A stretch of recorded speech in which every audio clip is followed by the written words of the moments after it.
to Casually Dressed and Deep in Conversation with me, Greg Chalmers. CDDC is sponsored by Pizza Daddy, Lanarkshire's #1 American-style pizza parlour. To stay up to date on new flavours and promotions, then get connected on the socials. The Instagram handle is @RealPizzaDaddy and the website is www.thepizzadaddy.co.uk. To see what we're getting up to here at Casually Dressed, then you can find us on Instagram with the handle @CDDC Podcast, and on Twitter it is @PodcastCDDC. Also, as you're watching this on YouTube, then please hit those like and subscribe buttons.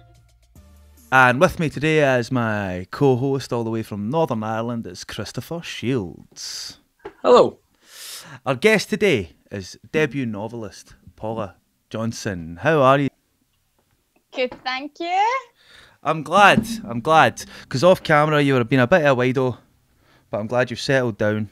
I mean, it's debatable who was being a wido, but we'll go with it. Yeah, we will go with it, because it's my podcast. My ball, my bat. It's my ball and I'm good home. Anyway, let's just get out of the long grass, right, and get straight into it. How's your lockdown going, hen? It's going sounds. Brilliant. I quite enjoy it. So, you quite enjoy it? Aye. I'm quite a recluse. I quite like just staying in and avoiding people, to be honest. Okay. Fair enough. Do you think that is that? There's a new one for you. I know. It's in stark contrast to Tarium the other day there. He's just like, I just want to see people. Well, no, he was enjoying it, but well, I mean, it's hard to know what Tarium was saying because it was just all over the place. It was absolute chaos. Jar of bees, mate. Jar of bees. Absolutely. Do you think that's a popular opinion of novelists and writers alike, that they're all recluses and they've been enjoying lockdown? I think actually it probably is, yeah. I think they're all quite introverted in some way. They've all got a quiet house, lots of cats. I have 3. Just putting that out there. Strong. I suppose it's probably good that obviously you being not having to go anywhere is probably helping you out, really, because it's, I mean, what else have you got to do other than sitting and write a book, being a novelist? No, I mean, it's exactly. probably plays right into your wheelhouse. I don't think actually I would have got everything done if it hadn't have been for the lockdown. I'd have probably put it off. Yeah. It definitely wouldn't have been this year. I'd have put it out there anyway. So, listen, before we get too into this, we should probably give anyone who is listening right now a bit of a backstory. So, would you like to announce the title of the novel that you have just written? Yes, it's called The Lies She Told. It's ominous. Yes. I hope it's not going to be the theme for this podcast.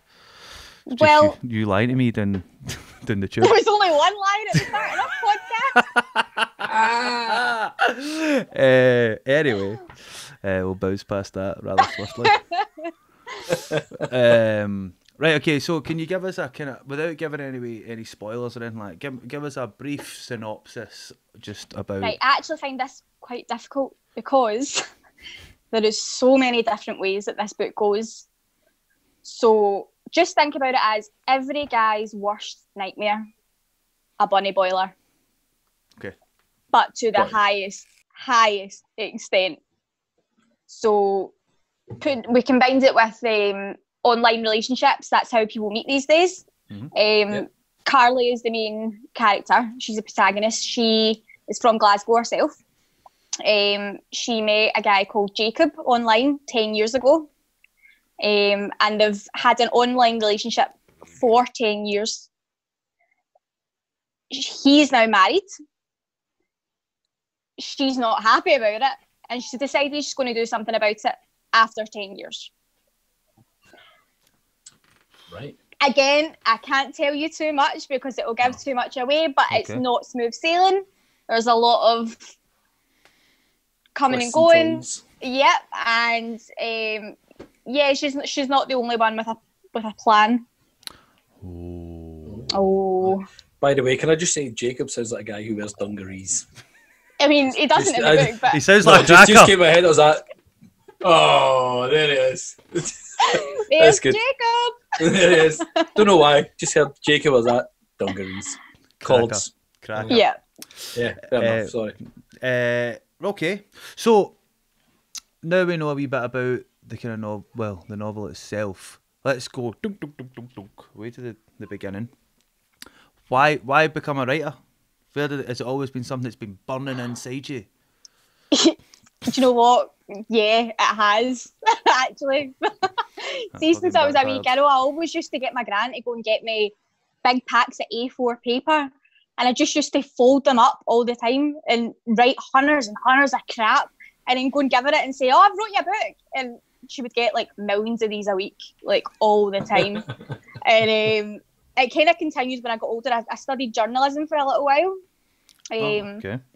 I like the creative side, like the creative side of writing, but I didn't like anything else at all to do with it, and I dropped out. I didn't finish the course, and I started blogging just about everything and anything, really, just books, music, life, and it was the only thing that I actually thought, you know what, you're all right at this. Like you could do this, no bad. And I thought, why don't I? I mean, it's a huge undertaking though, because not only have you got to come up with a story, but there's obviously you have to create characters that have got depth, so they don't look like somebody's just created them. Do you know what I mean?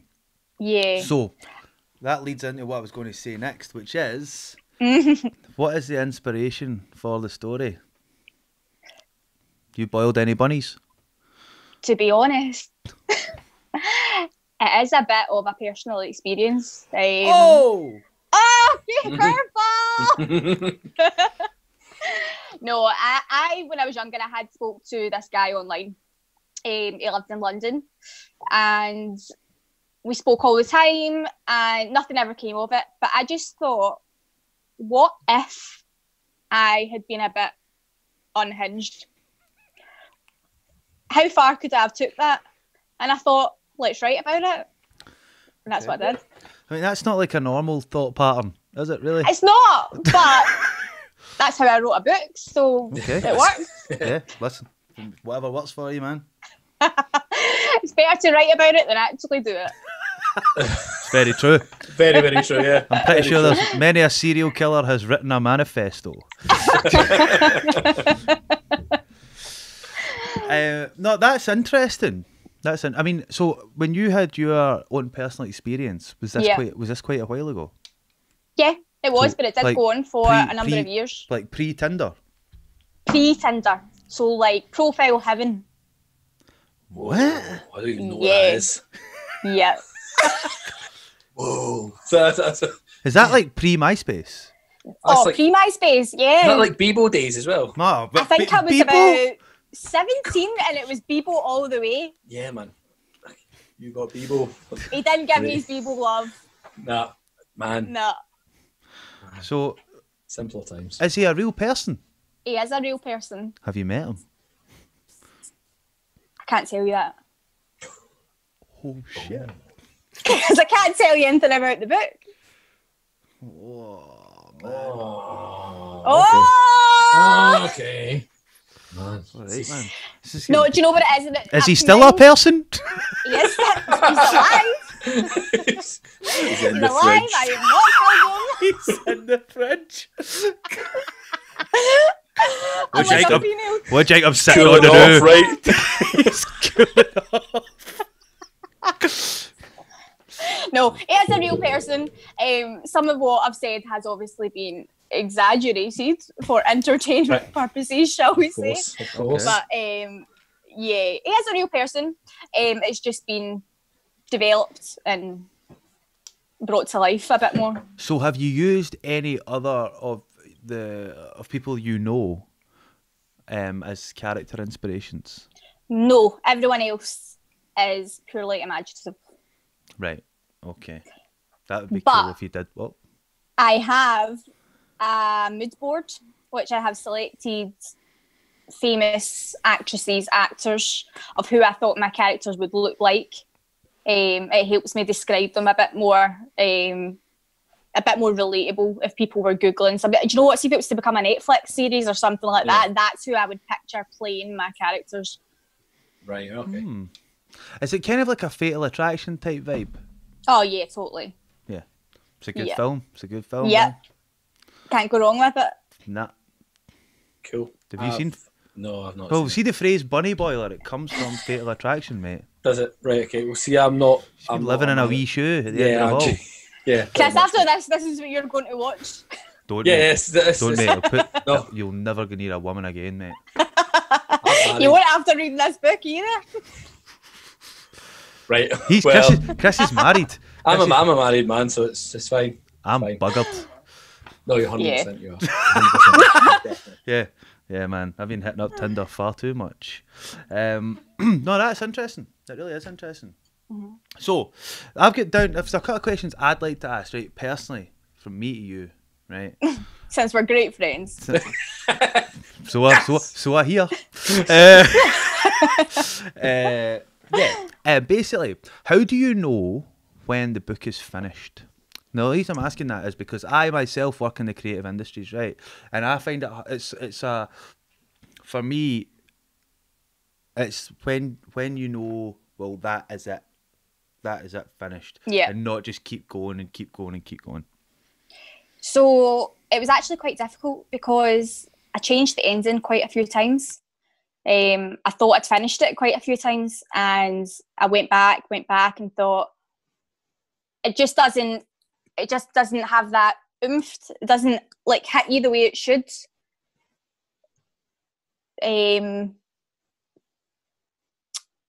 But when I'd done it, I left it open to there could be a possible series, or it could just end there. So either way, it could work, and that's when I knew that I'd got it right, because I could take it further or I could leave it as it is. And it wasn't just something that was decided just because of that's how the story had to end. It gave me options. Yeah, I suppose that you're just waiting for that big Netflix series of money, aren't you? Oh, definitely. That's cool, man. That really is cool. So, am I right in saying that you're self-publishing? Yes, I am. Right. So, Chris and I are a couple of laymen's here. Now, obviously, the clue is in the title, self-publishing, right? But yeah, I mean, you're not stitching the books yourself. So how do you go about that? What's the protocol? Traditional publishing is when you seek out an agent and you give them your book or your manuscript, and they go to the big publishing companies like HarperCollins, Penguin, Simon & Schuster, things like that, and they pitch your book for you.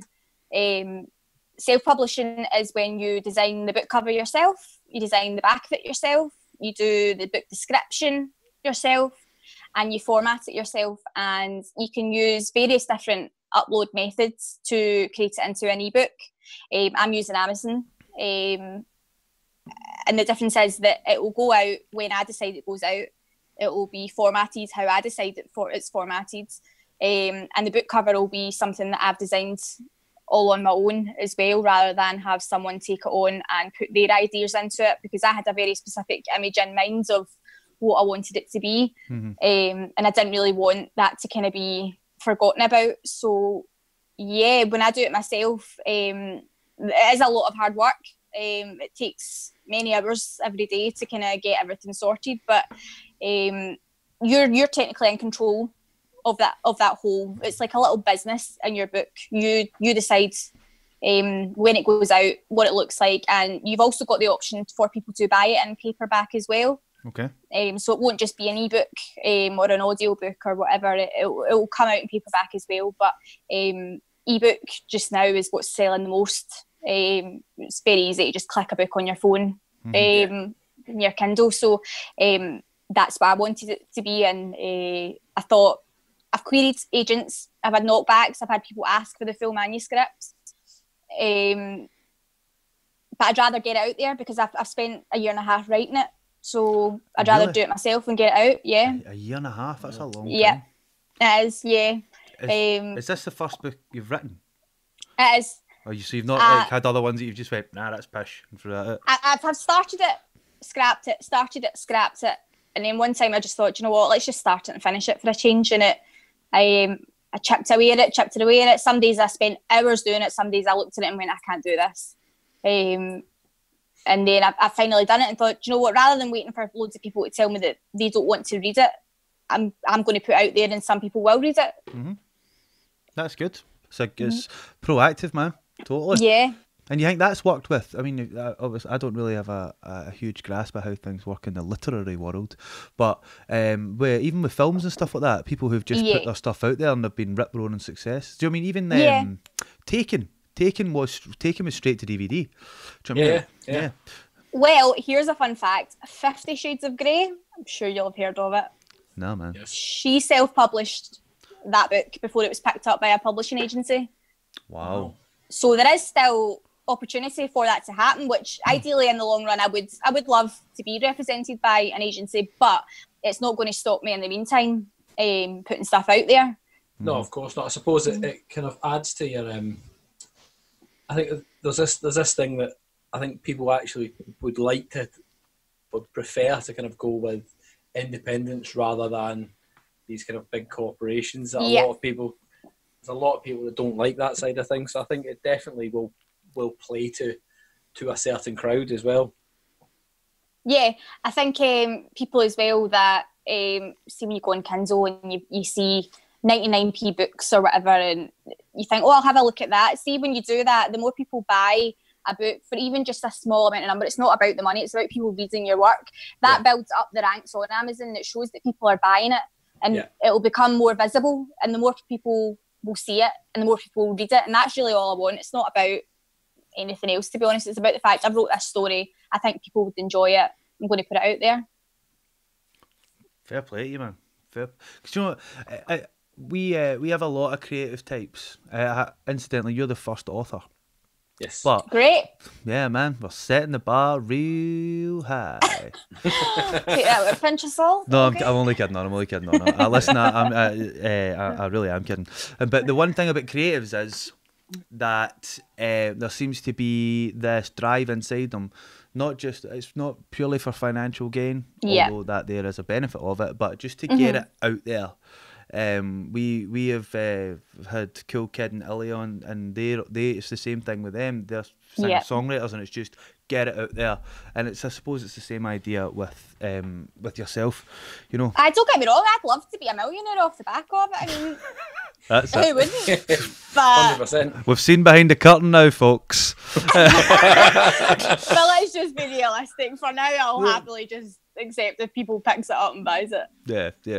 But the thing is, it's not necessarily just about this book, though, is it? No, I have started book 2. In the same series or a completely different?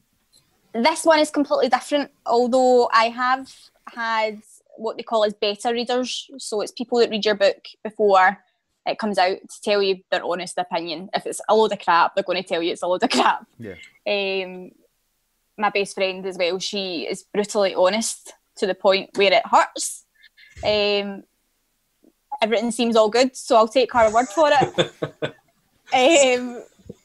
And you know, that's people that you need and things like this, because if it was rubbish, I would rather somebody told me, listen, you're making a big mistake here. So but a few of the beta readers have said, when's book 2, because of how this book ended. And I don't know if there is going to be a book 2. I haven't decided yet if it is going to go into a series. I just know that there is a possibility of it to get that, but I would like to try something else and maybe come back to it. So what would be the catalyst to create book 2 in the series? Like, you just wake up one day and you just have something just dawns on you, and then you go, here we go. Depends how bunny boiler I'm feeling. I know, actually. I think there's only it takes a mindset, doesn't it, really, to write something? It does. I think I've got it. So do I. Yeah. I think if people really enjoyed this book and were really keen, and I've seen people talking about it and they wanted to know what happened next, that'd probably encourage me to take it a bit further. But if people were happy that it was a good book, it shocked you, it wowed you, it's one you thought, God, I didn't see that coming, and they just left it at that, then I'll leave it at that. But if there is kind of, you know, an appetite room for it to go further, then I'll definitely think about doing it. So earlier on you were talking about when you by self-publishing, you're in charge of the covers and all that sort of stuff. Now, Yeah. I saw some of the prototype covers that you'd sent us. Yes. It's some scary stuff, man. Yeah. So, one, where did the inspiration for the cover come from? And two, how do you go about designing it? And three, how do you make the decision on that's the cover for me? I tried a lot of different covers, actually. Some didn't. Some I thought were great. My first one I done, I thought, that's it, that's the one. And then I was like, do you know what? I'm going to try something different. Tried that. Thought that was the one. I'm going to try something different. Thought that was the one. I'd done it about 5-6 times. I'm sensing a theme. Yeah, until eventually I landed on this one, which I think I've sent yous. And I thought, no, this is the one I'm actually going to go with. It's got the right amount of vibe. It's a bit spooky, a bit, what's going on there? It doesn't tell you what's going on. It leaves you kind of wanting to know what it's about. And it definitely kind of shows that it's not just like a soppy love story, because it's absolutely not. I needed to make that important with the front cover as well, because although people say don't judge a book by its cover, you absolutely definitely do when you go through Amazon. Everybody does. I do, but that's because I'm not a very smart man. And that's got to look good on a thumbnail, so you've got to make it of stand course. out. Yeah. So yeah, I designed it, and I just used software that you can get online, and you can get people to make it for you. You can buy it, but I'm self-publishing. I'm starting out myself, so every penny counts. In for a penny, in for a pound, and all that. Yeah, that's it. Absolutely. Yeah, absolutely. That is interesting though, because I suppose you want to send the right message. Because to be honest with you, the title kind of suggests it's not going to be like a fluffy love story. No. Aye, the lies she told. You know what I mean? You know that somebody's lying. Somebody's lying. Yeah. That's clear. Someone's not being truthful. And also, not only that, lies is plural, which means there is a web of lies. Oh, we've got a smart one here. Oh, listen, my loquaciousness is legendary. If anyone knows what that reference is from, it's Methadone Mick and Still Game says that. Yeah. Anyway, yes. So, Christopher. Hello. You had a couple of questions. I did. I wanted to talk about kind of when you were actually coming up with the book. Yeah. So, you obviously said you've come up with a plot, but you've kind of got a general plot of it through kind of personal experience, and you had a few characters. But what do you develop outside of that? You said you kind of came up with other characters. Did you develop the characters first, or the rest of the plot? Do you know what? Every guideline, when you Google writing a book, shows you need to write down the beginning, the middle, the end, and work from it that way. And I just didn't do that. I don't work like that. If I've got an idea in my head, albeit crazy, I'll write it down, and I'll keep writing, and I'll keep writing, and it will just flow. And that's how the plot will develop. It won't be something that I've got set in mind from the beginning. I'll have like the bones of it, what I kind of want it to be like, but I didn't know the ending of this book when I started it. I didn't know the middle of it. I just knew an idea that I had to start with, and I thought, let's start writing about it. Let's develop this one character. Yeah. See what she goes through. See what happens. And that's how I done it. And that's how I find I'm most successful with all my writing, is I will then spend about 6-7 hours without lifting my head from the laptop. And I don't even know, I don't even know that time has passed. I really don't. And it's the only thing that I find when I do that is when time just goes like that. Wow. Suppose that's cool, man, because you're simultaneously creating it and discovering it at the same time. Yeah, and it has changed a lot as I've been doing it, because I go with an idea and I go back and go, that's pretty crap, that's not even scary, or that's not a bit like so. Is that what the benchmark is? If you can play that music. Yeah. We're on it a winner. Is that not the Psycho theme tune of everything? Yeah. If you play that music, we're on it a winner. It works. Yeah. That is mad. That going down a wee rabbit hole and going, nah, this is pish. Go back up. I mean, I've seen people on else. Twitter Like and then they were talking about, they do a chapter by chapter and they save it in chapters and they go back and they look at it that way. And I was just like, I don't do it like that at all. Like, I just write nonsense. Just write one. It's a great advert for the book. Yeah. Just write nonsense. Just write nonsense, then. It's good nonsense, though. Just get a big pile of shit and just throw it in the ball and go, that's my story. That'll do. I like it. I like it. Big fan of your work. Big fan of your work.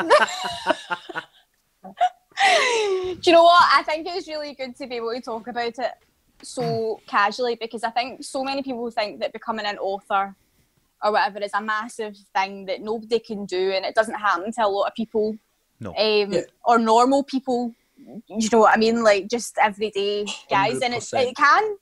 Yeah, 100%. I mean, I struggle writing a tweet, let alone writing a novel. I'd be like, so yeah, like 100%. See, writing a novel for me, that's just like so far beyond anything. Yeah, I think I could actually do, because I struggle at things. Strings. There we go. String sentences together.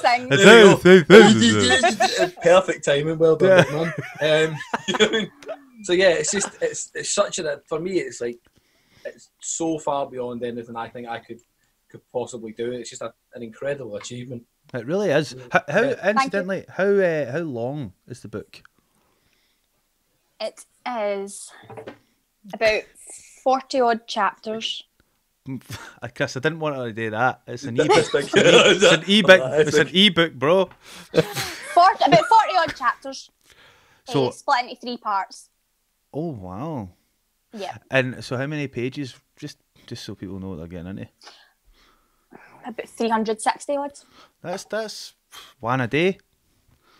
It's doable. I go through about 2 a week. You go through 2 a week? 2 books a week. 2 books? So you're an avid reader yourself then? Absolutely, yeah. Right, okay. And are the genre of books that you enjoy similar to the genre that you have created?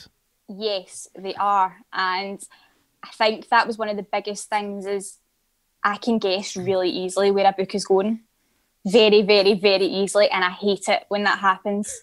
I really, really hate it.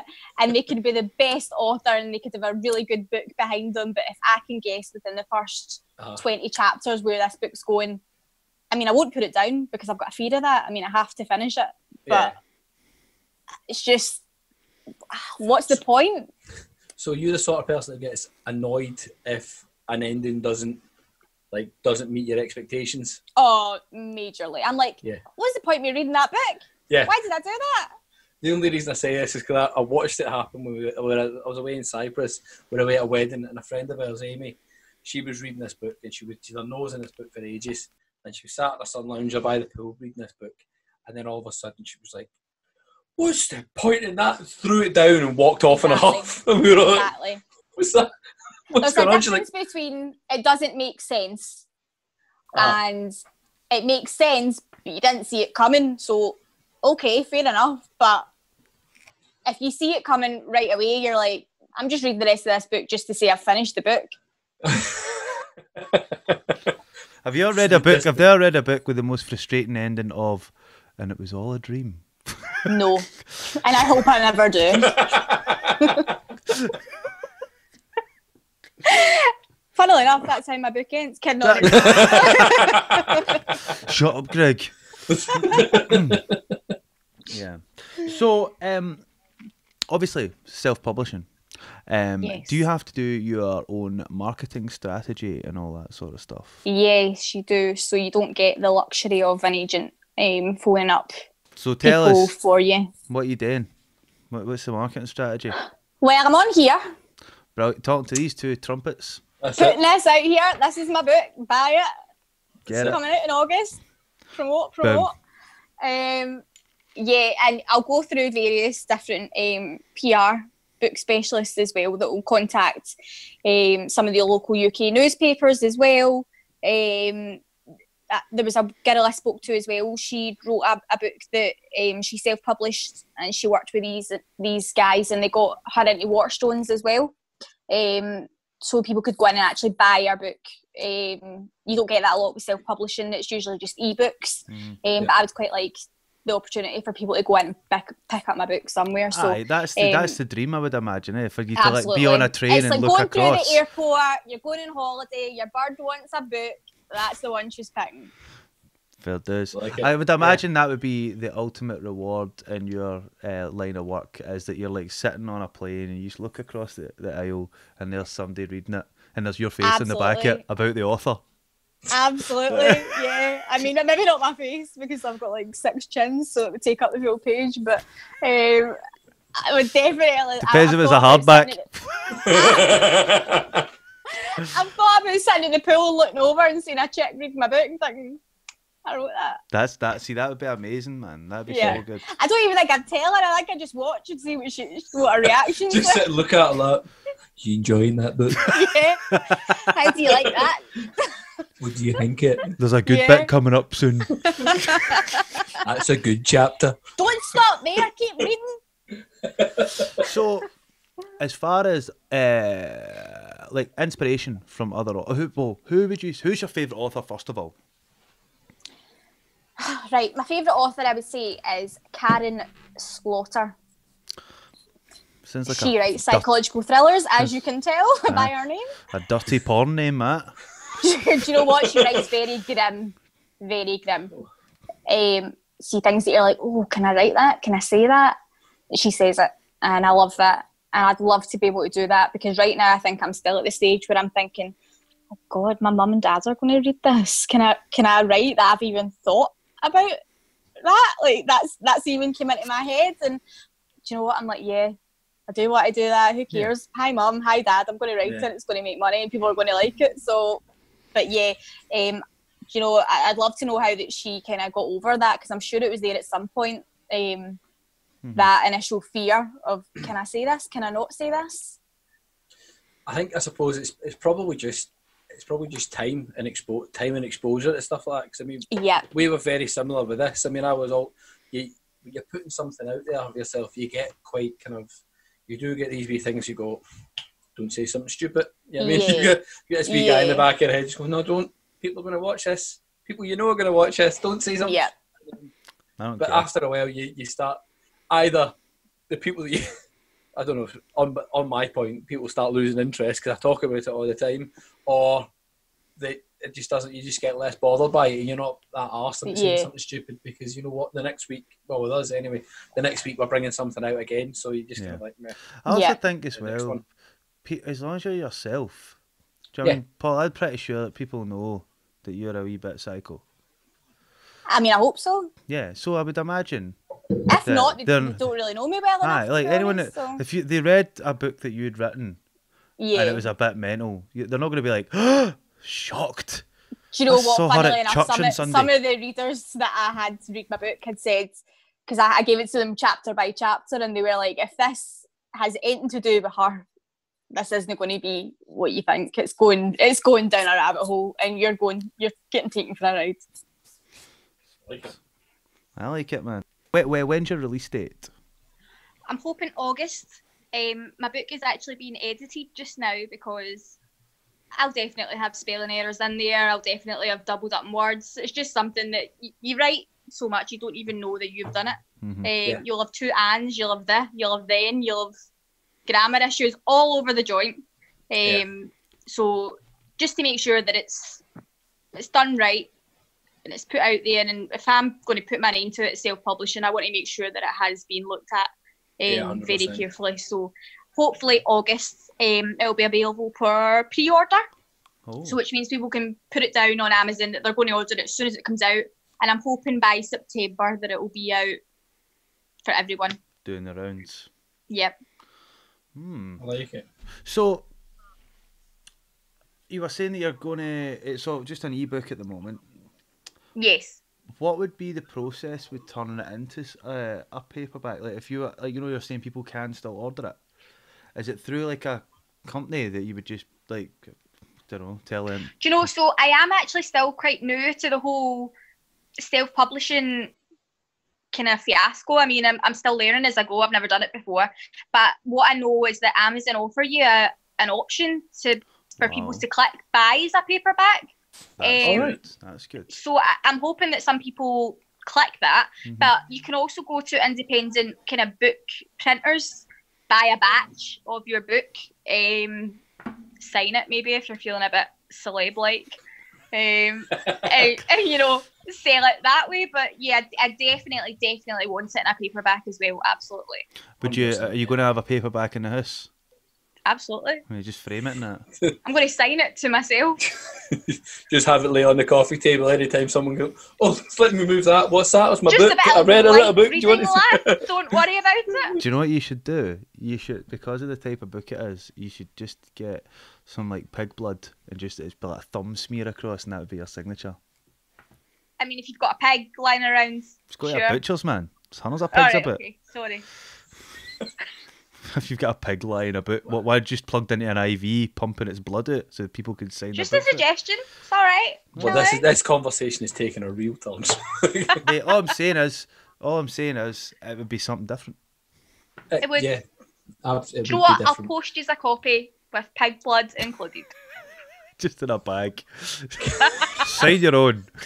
I'll have mine minus the pig blood, thanks. Oh, no, Alright, I cannot. I'll just get the book. I just want it. Just I read want it. mine just like dipped in it. Right? Sure. Why not? Yeah. I'm that sort of guy. I suppose these are the kind of requests you'll get as an up-and-coming author. They might well be. Might well be. be. So, see if it ever was to become a television series, Yes. would you want to be involved in every aspect of it to make sure that the integrity of the story was Yes. kept true? Would you? Definitely. Because it is a bit of a personal experience. I mean, it's not all real life. It's not. But I know how some of it is I don't know, felt. man. You're saying some of that You're stuff, not man. convinced me, are you? I'm not. I think that this is a lot more real life than you're letting on. I'm pretty sure that if they did turn this into a telly programme, it would be a documentary. I mean, have you heard of catfish? No, I'm kidding. Did you catfish this guy? Is that what it is? Nobody was catfish, but all Hey, saying. Jacob. But no, I would definitely, because I would just like to know that the story was coming across legit. Like I've read loads of books that have come out on Netflix now. There was one by Gillian Flynn who done Sharp Objects. Came out, she had Amy Adams in it. It was brilliant. And even though you'd read the book, I still had to watch the series. There's also one called The One by John Mars that's coming out soon as well on Netflix. Okay. And that was really good. So I read that in holiday, funny enough. So that's kind of what I want to happen, is people to pick up my book to read in holiday. But no, definitely, I would love to be, not so much having to rule how everything's going, but just making sure that the characters were right, mostly the right attitude. I mean, there's a lot of sass in these characters. Oh, really? Student Yeah. funding. That's a terrible joke. I know, mate. I tell you what, I was A lot going to of ask you. sass. I was going to ask you, right? So obviously you said this is kind of drawing from personal experience. See the Jacob version, the Jacob guy. Yes. Does the real Jacob know that you've written this book? He does. Oh. I contacted him pretty much just to make sure I wouldn't get sued. So nothing to do with being like a nice person. Listen, No. you take me to the fucking And cleaners. also, I wouldn't have wrote the book in the first place. Right, okay, so he knows. What was his response?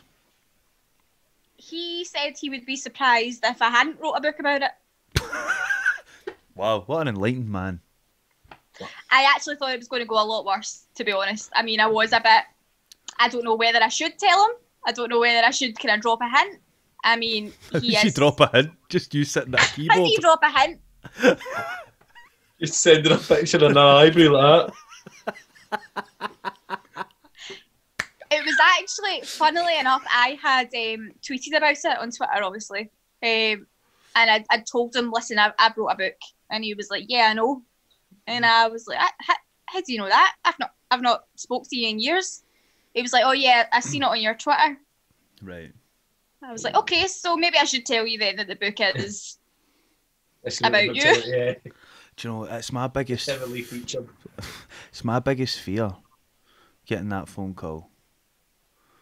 Do you imagine that? Somebody's phoning you up and be like, listen, just to let you know, I've written a book about our altercation. Do you know, I heard a quote once, and the quote was, if you wanted people to write about you fondly, you should have behaved better. I love it. All right. And that's just how I feel. Yeah, that's it. But you don't expect somebody to be like, do you know what? I'm going to write a book about this. Well, you don't. But again, as you've said before, Greg, anybody that knows me must know that I'm a bit psycho. So he was asking for it, wasn't he? Exactly. There was always the chance. There's always the chance.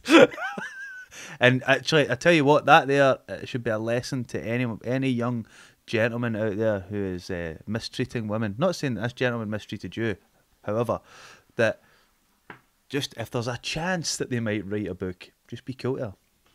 Exactly. Be cool to her, Watch the way you're behaving on Tinder, how you're messaging chicks, because they could write a book on it. Yeah, man. Yeah, Tinder wasn't about before. Right, when I get married, so I'm safe. I'm sound. What? It was? That wasn't it? So me and Laura, sorry, said that terribly. Me and Laura got together, and then Tinder and all that came out. And you're just kind of going, what's all this? What's all this mentalness? It's a strange interaction, Tinder. Maybe it's a lesson for you to learn, Greg. Why?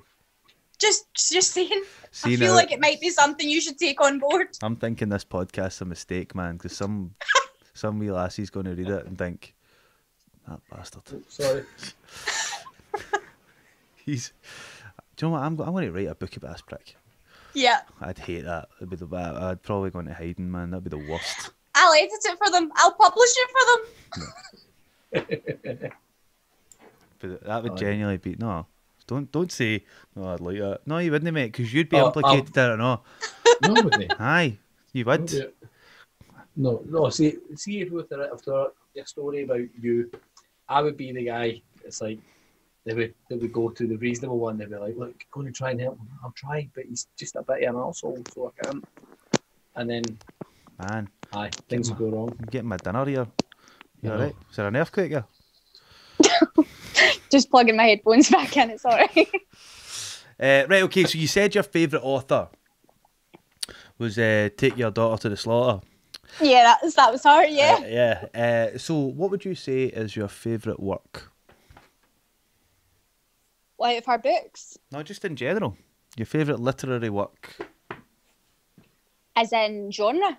No, book. Actual physical book. My favourite book, it is actually by Karen Slaughter, and it's called Pretty Girls. What's that about? It is Pretty Girls. Do you know what it is? It's a psychological thriller, just as I like reading, just as I like writing. And again, it is grim. It's one of those ones where you're like, oh, that took some balls to write that. But that's the benchmark. That's the inspo. That's what you want to be able to do. And it's one of those ones where I judge every book on that book. Oh, really? Because, yeah, definitely. If I can't put that book down, if I go to bed and I'm up till 4 a.m. reading that book, that's a good book. It's like binge watching a Netflix series, but reading it. Yeah. Evidently. That's fair enough. Yeah, I think I don't, personally, right? I like older books. Like okay. And so, do you? Is that kind of thriller genre all you read, or do you sometimes think, do you know what? I'm going to take a day off and read some poetry or something?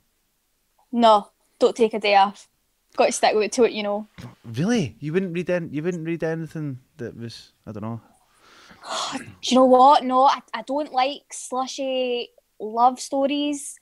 I don't like rom-com. Like, I mean, I like watching it, but I don't like reading it. It bores me. I'd fall asleep. So what attracts you to the genre then? Just that, what is going on? What is going on? Why is that happening? Is it Why do they think like that? A fact-finding mission for her like that. What could I do to fuck this guy over? it's a detective mission. It's like you're reading that book and you're having to find out, right, what's going to happen here. Right, okay. So what about just general crime thrillers? Are you into that? Yeah. Right, okay. I read the novel 13 by Steve Kavanagh. That was more crime rather than psychological crime, which was good. I did enjoy it, but, you know, the ones where you've really got to watch out for the birds. But that's what I'm saying. That's what I'm trying to get at. There is something, like, is it like a revenge thing? You're just like doing one for the birds, one for the girls, for, like, do you know what I mean? No, because I think I would write it from there's male perspective in the book. In your book, really? Yeah, there is, yeah. Okay. So I would write from a male perspective for a full book as well. But there is male perspective in my book as well. It's not just, you know, this is how she feels, it's amazing, she loves this guy, it's great. It's not like that at all. Right, okay. I think getting the male perspective of that would be really difficult though. Because it's your own. Yeah, because if you're drawn from a personal experience, then you would just be using to portray his perspective. You're just kind of guessing.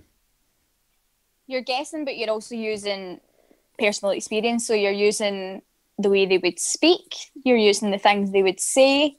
You're using just, if you know them as a person, you know how they're going to think, and you know what they're thinking.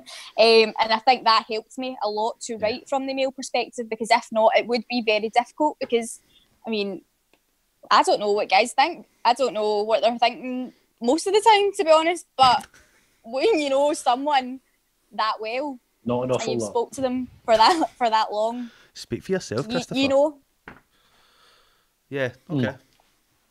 So, have your mum and dad read it? My mother has read it. And? She liked it. I don't think she knows that it's based on a real person, but she will after she watches it.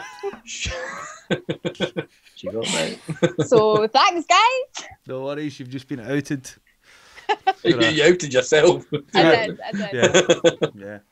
I spoke to my friend before this and I said, how am I going to explain what the inspiration for this story was? And she was like, just tell them. Yeah, you've got to just see. The thing is, there'd be absolutely no point in coming on and going, "Oh, it just came to me one day." Do you know what I mean? See, the fact that I think it would probably make people want to read it more, knowing that it comes from personal experience. It's relatable. It was real life. I mean, it sounds far fetched, but it wasn't. It happened. I mean, genuinely, all of it happened. No, not everything. I mean, people are still okay. People are still. Oh. See, it makes me want to read it. It genuinely makes me want to read it more. Like, it really does. It's intrigued me into reading it. Because I think as well, it's something we've said previously, is people buy into authenticity. Yes. I mean, if somebody's come on here and going, well, it's just one of these things. You sit there and just write stuff and you're like, shut up, Dick. No, you didn't. I think as well, it's just good because a lot of people pick up books that are written by English authors. They are. I mean, there's not a lot of massive Scottish kind of authors out there where people pick up. Well, that's that Glaswegian writer that J.K. wrote that Rowling. book. Right, apart from her, let's leave Harry Potter aside. There's not that many really big authors. Only the biggest one ever. One person. Let's move on. But there's not. You've got to admit. No, yeah, I know what you mean. I mean, it's good to say, like, someone from Scotland picking up a book. Irvin Welsh, I mean, man. We're just going to keep going on. No, we're not. No, sorry. Yeah. No, okay. I know what I meant. Yeah, no, I do actually. I get the premise of what you're saying. Absolutely. Yeah. So, in the book, are you using Scottish terminology? Aye. Oh, classic. I see what you did there. Yeah. Scottish terminology, and Jacob is from London, so a bit of Essex thrown in there. It's the jazzles, isn't it? That's fair. So are you're obviously writing in kind of, how do you find writing in colloquialism? So we had this with Dave Crana, who's doing his comic book, and he was the same. He said he had to kind of temper how he writ when he was obviously writing people with kind of Glaswegian accents and stuff like that. So how you manage to kind of toe that line without it. It's not being too kind of Glaswegian. unreadable. It's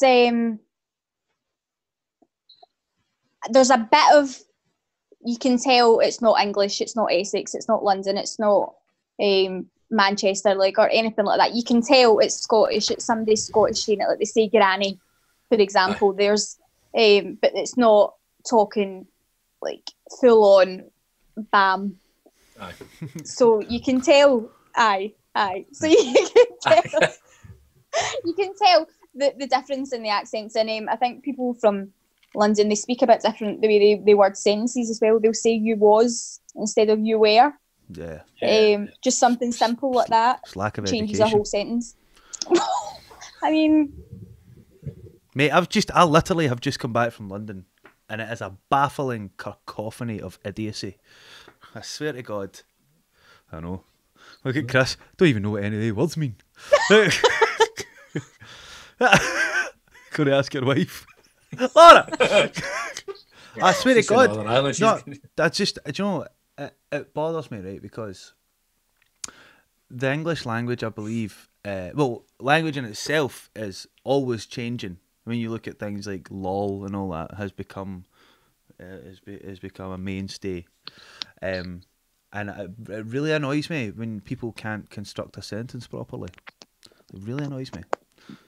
And I don't know why I'm telling you this, but apart from I was thinking about it in the queue for a tackle Mazama earlier on, and I was like, do you know what? These people are idiots. It just really bothers me. Okay. Yeah. But it's nice to talk to someone who knows how to put a sentence together. I mean, I'm presuming you know how to put a sentence together. I've not read the book yet. I would hope so, or else, I mean, it's I'm 360 pages of nonsense. Well, I mean, which I have said actually previously. Yeah, David Walliams is a bloody author, do you know what I mean? He is. Exactly. So if he can do it, anyone can do it. Anyway, before I get shut down by Ofcom, before we go, are there going to be any wee sneak previews? You're going to put up any wee cheeky paragraphs here or that to get people interested? Yes, the blurb, so the back of the book, will be going up. Okay. That'll be going up before August, just to kind of, tease people into it a wee bit. Okay. And where can people see that? On Instagram. Right, and tell us the handle. I've created an Instagram account for my books specifically because apparently you need to do those things. Of course you Didn't know that before that either. You have to create a Facebook, you have to create an Instagram, you have to make sure that your Twitter is all PG. Right, okay. Really?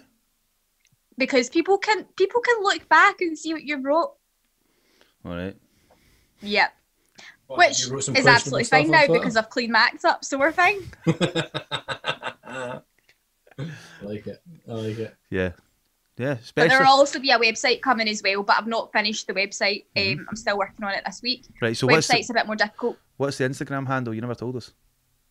Paula Johnston Books. Brilliant. Boom. Right, cool. Right, well, I think we'll call it a day there. That was particularly insightful, and it was actually nice to have a conversation with someone that is doing something that, I mean, I don't know anyone else that's ever written a book. No. Do you know what I mean? So kudos Good, to you. actually. There we go. It's a first for everybody. No, but I when it comes out, I'd love to read it, and I hope that it does the damage and you get a Netflix series with it. And I hope you learn some lessons from it, Greg.